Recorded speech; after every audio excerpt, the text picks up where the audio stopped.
The Owl Creek neighborhood is the group of residents who live along Owl Creek Road, which is the rural section of Tamaqua.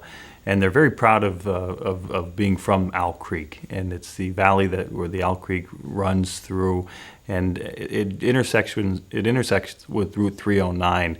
And historically, there was a railroad trestle there for the Lehigh and New England Railroad, where the train would literally go over the road that you would use to access Owl Creek. And many of the residents have fond memories of that trestle and the train going and coming out of the Owl Creek Road and entering Route 309.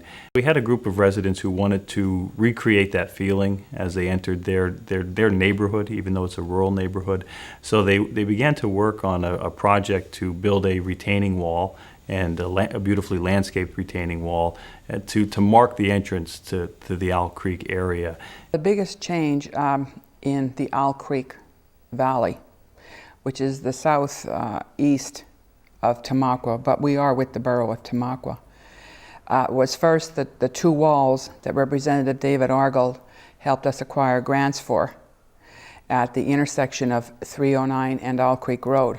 And one of the unique features of the improvements that were made to the intersection are some of the paintings and murals that were incorporated into the design. The committee of Owl Creek residents who did the work really went out of their way to engage students in our schools and did a project where a student would have a rock and they would paint an image on the rock and it would be featured at the Owl Creek intersection.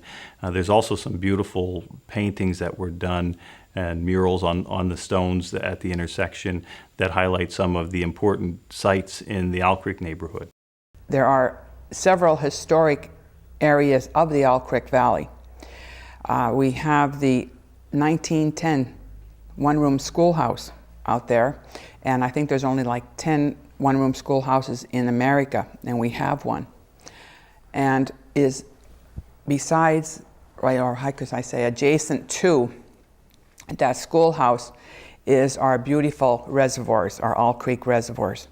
I credit the Owl Creek residents who were involved in working with the local contractor to really maximize the limited funding that we had to make something that I think surprised a lot of people with just how grand and beautiful it was.